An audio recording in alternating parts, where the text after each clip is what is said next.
One of the answers that always comes up when I ask new entrepreneurs what they want to know more about is how to find the right niche for your business.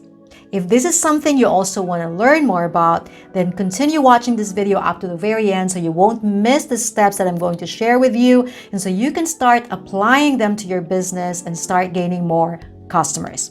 In case we haven't met, I'm Lisa Mackey, and I've been in this entrepreneurship journey for the past 20 plus years. If you're not subscribed yet to my channel, go ahead and hit that subscribe button and the bell, and it's free, so you won't miss any of my videos that will help you start, build, and grow a successful and sustainable small business.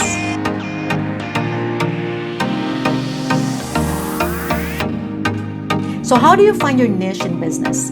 Let me start off by saying this. Your niche is more than just your customers. Your niche is your dream customers. They are the people you would want to work with. They are the people you would want to surround yourself with. They are the people you would love to be around with. They are the people who should surround you and be supportive of you just as you are going to be supportive of them. They are your tribe, your soul brothers and sisters who will be a part of your community. So this is the frame of mind that you should have when finding your niche. And so with that being said, the first step in finding your niche in business is to look in the mirror, because your dream customer, your niche, starts with you. That person you see in the mirror represents your niche. If you don't like what you see, you're not going to be happy with your niche. We attract people who we resemble and people who will complement us. So if you want to change your niche, you have to start with yourself. If you want to attract the right people, then you have to start with yourself. Let's do an inventory of the good things or the things about you that you like the most. And let's focus on the ones that are related to your business or being an entrepreneur. So you can pause this video to write all these things down. Next, you can write down the things that you enjoy doing and what you are passionate about. What about your experiences? What's your story? All these details about you reveal the types of people you will attract and those you will enjoy serving. My husband's niche and mine are totally the opposite. My husband is a recovered drug addict and alcoholic. Now that's another story.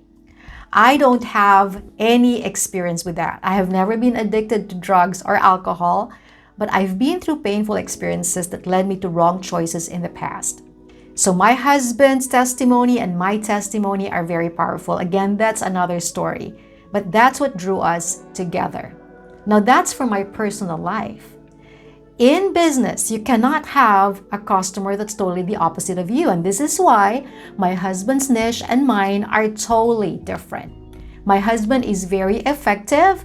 Even if he's not an entrepreneur, he has a following on social media and he is pretty effective with those who are into recovery, like whether it's drug or alcohol addiction. And that's his passion, helping people recover and helping them maintain that. With me, I don't know that language. That's not my world. That's why I always tell him they are his people. I am very comfortable in a corporate setting. That's my language. I feel that when I'm there, I'm in my best element.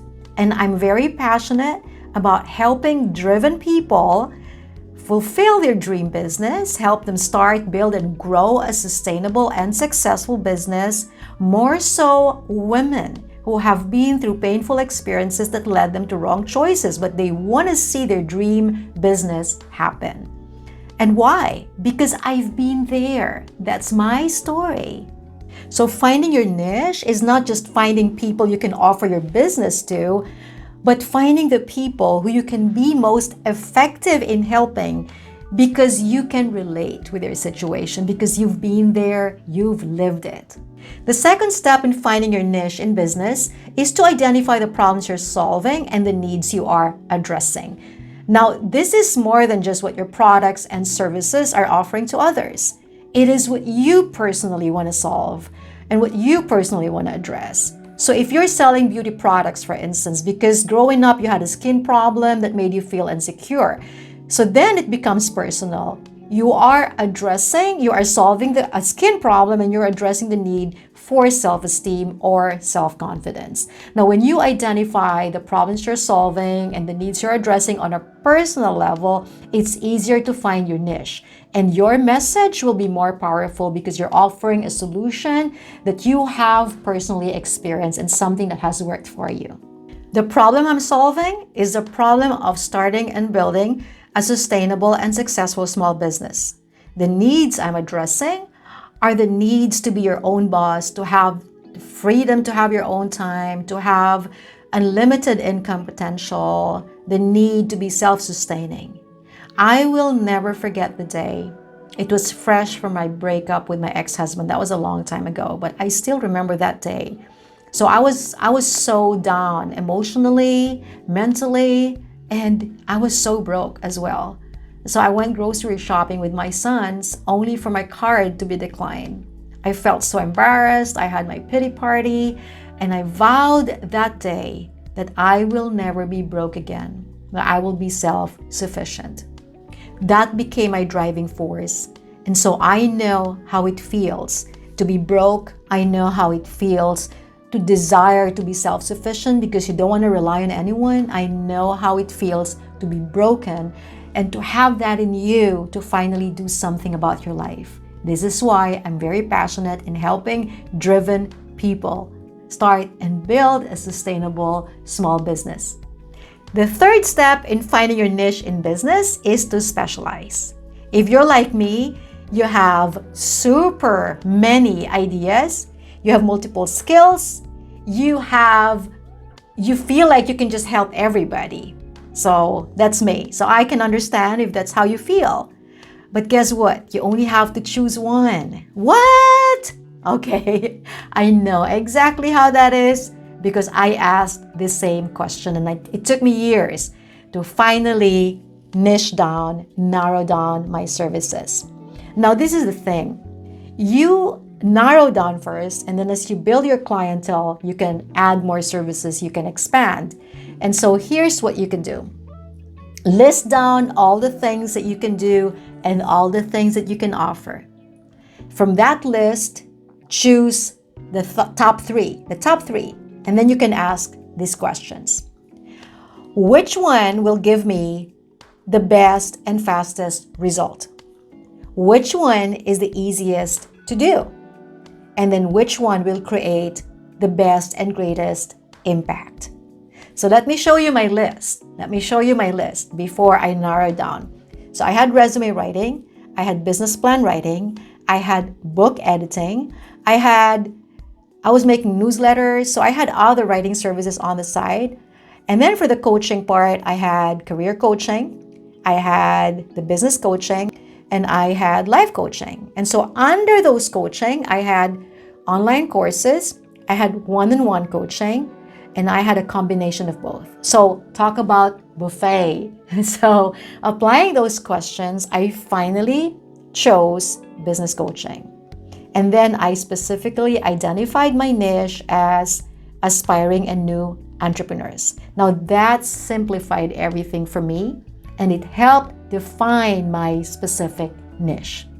The fourth step in finding your niche in business is to clarify your message. Now, this was my problem because I had so many things in my mind. And so my message was also all over the place. When you start specializing, your message becomes clearer as well. Now, somebody in a Facebook group I'm a member of asked this question recently.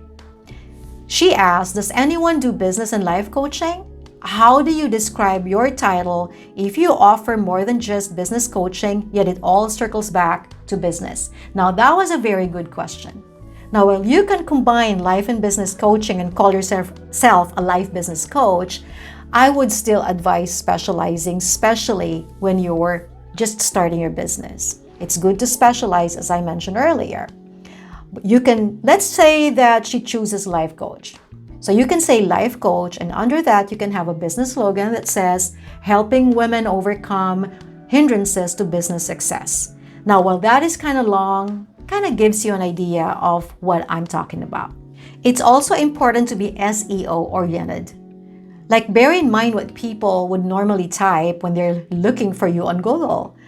So let's refer back to that example. So she could have called herself a transformational business coach, which combines life and business coaching. But who really types transformational coach? Nobody even understands what transformational coach is.